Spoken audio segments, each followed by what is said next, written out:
songs, puppets, fun, and mime. Welcome to the story time. Hello, Augustians, and I am back with another fun story.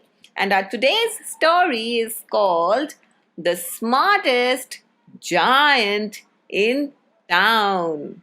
It's written by Julia Donaldson and illustrated by Axel Scheffler. Now tell me, Augustians, who's a giant? Giant is someone who's tall, huge, and very, very big.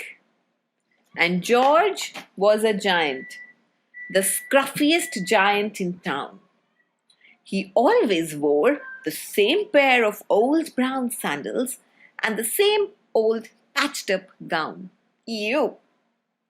I wish I wasn't the scruffiest giant in town, he said sadly. But one day, George noticed a new shop. It was full of smart clothes. So he bought.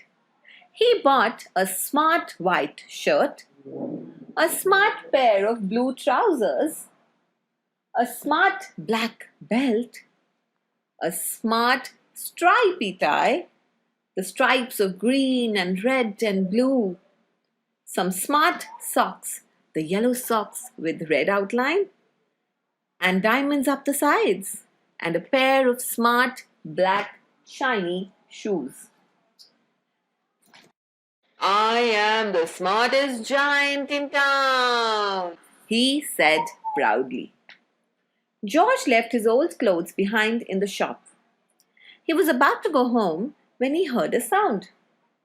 On the pavement stood a giraffe, the tall giraffe, who was sniffing sadly. What's the matter? My neck. It's so very long and so very cold.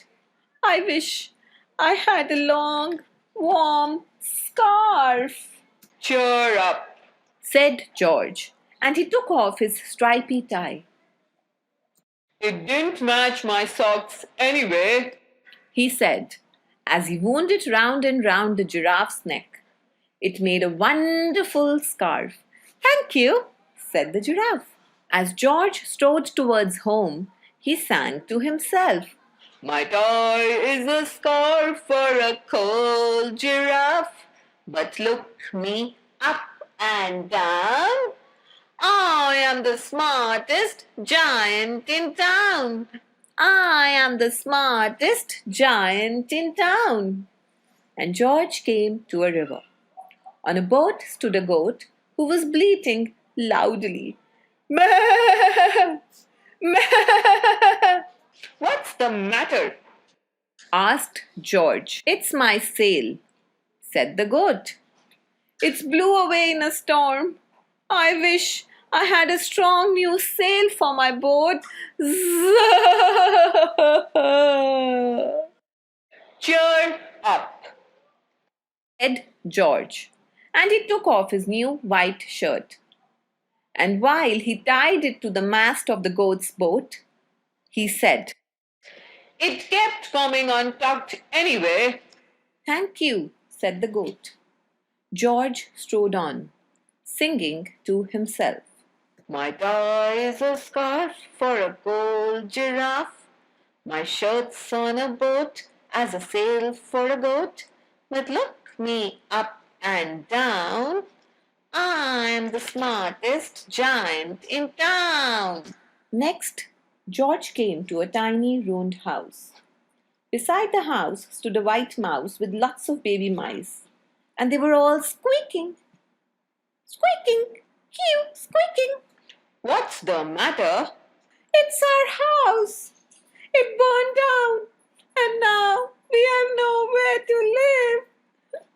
I wish we had a nice new house. Cheer up, said George, and he took off one of his shiny shoes.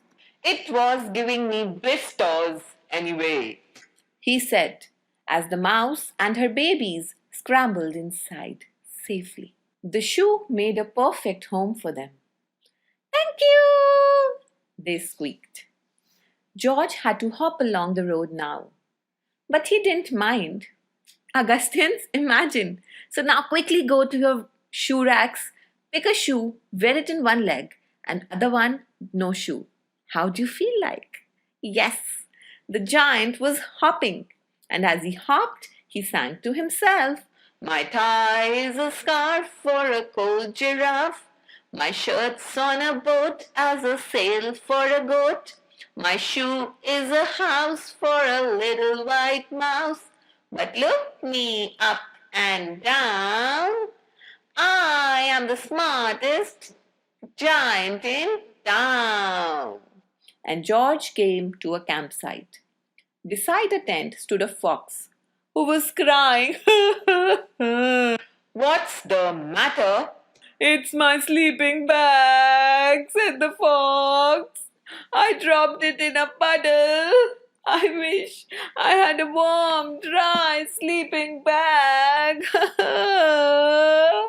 Cheer up, said George, and he took off one of his socks with diamonds up the sides, the yellow socks with red lines.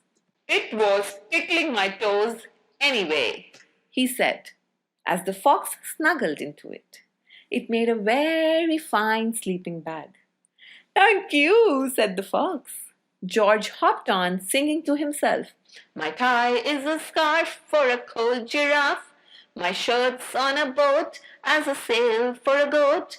My shoe is a house for a little white mouse. One of my socks is a bed for a fox. But look me up and down. I am the smartest giant in town.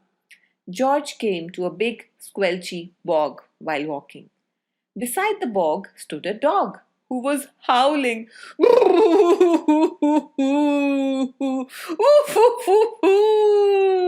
What's the matter? It's this bog.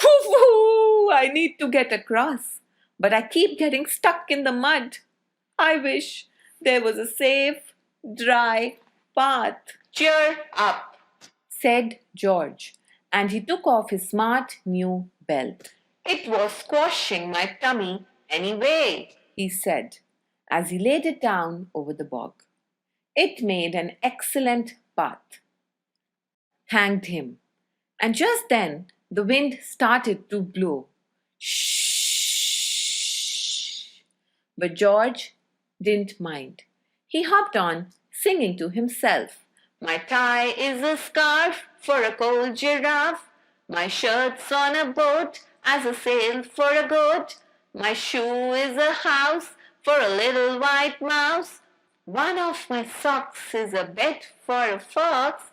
And my belt held the dog who was crossing a bog.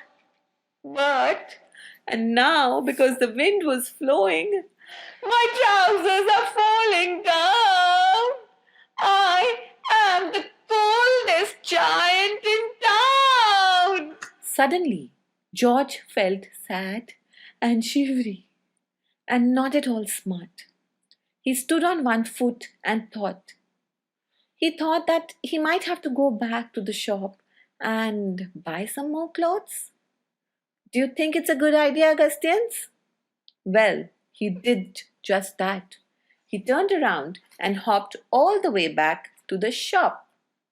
But when he got there, it was closed. Oh no! Cried George.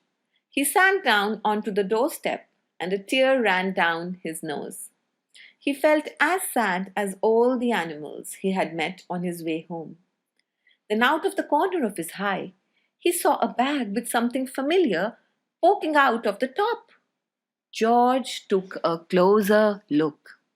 My gown! My dear old gown and sandals! George put them on, and they felt wonderfully comfortable.